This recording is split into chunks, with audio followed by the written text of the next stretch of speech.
ኢቲኤፍሲ ፋይት ናይት 2 እጅግ በደመቀ ሁኔታ አሁንም ቀጥሏል። ግለቱ በጠነከረበትና ውድድሩም እጅግ በበረታበት በዚህ ጊዜ ውስጥ ሁለት ያክል እጅግ ብርቱና አጓጊ ውድድሮች ተከናውነዋል። የሽሮ ሜዳው አብርሃምን ከታይሰን ያገናኘው ፍልሚያ በጉጉት ሲጠበቅ እንደነበር ሁሉ እጅግ በአማረ ሁኔታ ተጠናቋል።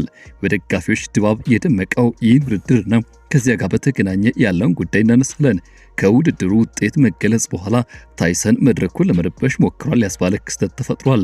ታይሰን ውጤቱን ለመቀበል አንገራግሯል። ይህን ጉዳይ እናነሳለን። ኢትዮጵያዊ ጀግና ተፋላሚ የሙዋይ ታዩ ንጉስ ለመባል ከጫፍ የደረሰ የሚገኘው ረቢቅ ዛሬም ደቡብ ሱዳናዊን ተፋላሚ ዘሮታል። ከማሸነፉ በኋላ ደግሞ እጅግ ያልተጠበቁ ሰርፕራይዞች ተሽጎድጉደውለታል።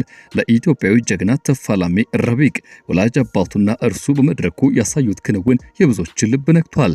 እነዚህን ጉዳዮች በዝርዝር መረጃ ሰዓታችን እንቀኛለን። እስከ ፍጻሜው አብራችሁን ቆዩ። ኢትዮ ግሎባል 360 ኒውስ ነን። ለቻናላችን አዲስ ከሆናችሁ ሰብስክራይብ በማድረግ 10,000 ለምናደርገው ጉዞ እናንተም እንድታበረታቱን በአክብሮት ጋበዝን። ወደ ዝርዝሩ ገባን። መልካም ቆይታ አብራችሁን ነው። እጅግ በደመቀ ሁኔታ መርሃ ግብሩ የቀጠለው የኢቲኤፍሲ 2 ፍልሚያ ተጠናክሮ ቀጥሏል። ይህ ፍልሚያ በዛሬው ዕለት 6ኛና 7ኛ የፍልሚያ ክንውን ላይ ተጠባቂዎቹን ውድድሮች እንዲካሄዱ አድርጓል። አንደኛውና በብዙ መልኩ ሲጠበቅ የነበረው የአብርሃምና የታይሰን ፍልሚያ ነበረ። በአድዋ ድል መታሰቢያ ሙዚየም በየተካሄደ በሚገኘው የኢቲኤፍሲ 2 ምሽት በዕለቱ 6ኛ ፍልሚያ በአብርሃምና በሃይማኖት ወይም ደግሞ በታይሰን መካከል የተደረገው የቦክስ ውድድር በይፋ ፍጻሜ አግኝቷል። የማረሚያ ቤቱ ተፋላሚ አብርሃም ዓለም የአዲስ አበባ ፖሊስ አባል የሆነውን ታይሰንን ዘሮታል። በከፍተኛ ብቃት ኃይልና ጽናት በተሞላው በዚህ ፍልሚያ ተዋጊው አብርሃም ተጋጣሚው ሃይማኖትን ማሸነፍ የምሽቱ ሌላኛው ድል የተቀዳጀ ሲሆን ይህ ፉክክርም እስከ መጨረሻው ተጠናክሮ ቀጥሎ ነበር። አብርሃምን እንኳን ደስ አለ ሲሉ ብዙዎች ሐሳባቸውን የገለጹ እንዲሁም ይገባል በማለት ላይ ይገኛሉ።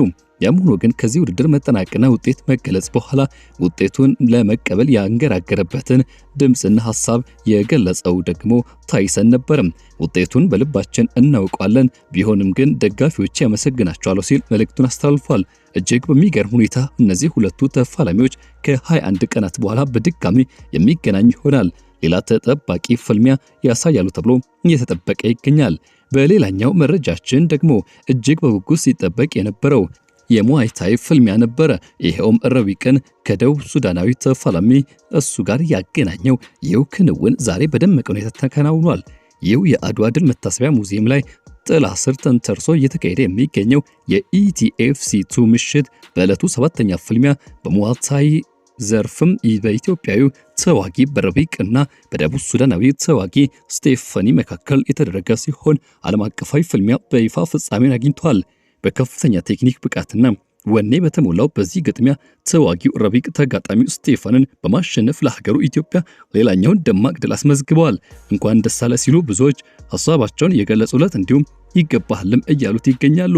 በነገራችን ላይ ረቢቅ ይህን ያሸነፈው ደቡብ ሱዳናዊ ተፋላሚ እስከዛሬ ድረስ አንዳችም ሽንፈት በዚህ ዘርፍ ላይ አልቀመሰም ነበር። ኢትዮጵያዊ ረቢቅ ሳኒ ግን በመጀመሪያ ዙር ዘሮታል። የመጀመሪያ ሽንፈቱን ፈትፍቶና ልጇን እናት እንደምታጎርሰው አይነት ጉርሻ አጣፍቶ አጉርሶታል ሲሉ ብዙዎች እየገለጹት ይገኛሉ። ቅድም ለአውሬው ያቀረበ የተባለው ይው ክንውንም ረቢቅ እጅግ አረመናዊ ብሎም ደግሞ ወኔያዊ ተፋላሚ መሆኑን የታየበት ተብሏል። ከውድድሩ በኋላ ደግሞ በርካቶች ሽልማት አሽጎድጉደውለታል። 300,000 ብር የተሸለመ ሲሆን ለሞራሉ ደግሞ የእርሱ ተፋላሚ ደቡብ ሱዳናዊ ስቴፋኒ 100,000 ብር ሽልማት ተበርክቶለታል። እስከ የሀገሩን ባንዲራ ይዞ ቢሸነፍም የሞራልና የማበረታቻ ሽልማትም ከአስዊት ቦክስ ባለቤት ከጌታቸው እጅ ተቀብሏል። ጠንክሮ የመስራት ተምሳሌት፣ ከምንም የመነሳት ተምሳሌት፣ ተስፋ ያለመቁረጥ ተምሳሌት፣ የጥንካሬ ተምሳሌት ረቢቅ ሳኒ ተብሏል። በነገራችን ላይ የስካይ ኮች ባለፈው ጆኒ ንቃተሊና ሲፋለሙ የዳኛው ሰው የእርሱ የስቴፋኒ አሰልጣኝ ሆኖ መጥቷል። እናም የአፍሪካ ማርሻል አርት እንዲያደግ ብዙ አስተዋጽኦ ያደረገ ሰው እንደሆነ ይነገርለታል። በዚህ ከኢቲኤፍሲ ሲኦ ጌታቸው ጋር ምስጋና የተቸረው ሲሆን ሁለቱ ድጋሚ የሚገናኙበት እድል ይኖራል ተብሏል። ረቢቅና ስቴፋኒ በድጋሚ ሊፋለሙ እንደሆነም ተገልጿል። አንድ ሰው ከእንደዚህ አይነት የተከበረ ሰው ጋር እንዲህ መሞገሱ ደግሞ ለኢትዮጵያ ለዘርፉ ስፖርት እድገት ከፍተኛ የተባለ አስተዋጽኦ ይኖራል ሲሉ ሁኔታውን የገለጹ ብዙዎች ናቸው። ይህ ክንውን አሁንም እጅግ አጓጊ በሆነ ሁኔታ ቀጥሏል። ከዚህ በኋላ የሚደረጉ ፍልሚያዎችም ይጠበቃሉ። በተለይም ደግሞ በንቃተ ህሊናና በሮቤል መካከል ከዚህ በተጨማሪ የውድድሩ ዋነኛውና ቀዳሚ ድምቀት የሆነውና በብዙ መልኩ የሚጠበቀው የሴዶ ማርሻል አርትና የጆኒ ጁጂትሱ ፍልሚያም የበስተመጨረሻ ምዕራፍ ላይ የሚደረጉ ሲሆን ብዙዎች አሁንም ድረስ በጉጉት እየጠበቁ ይገኛሉ።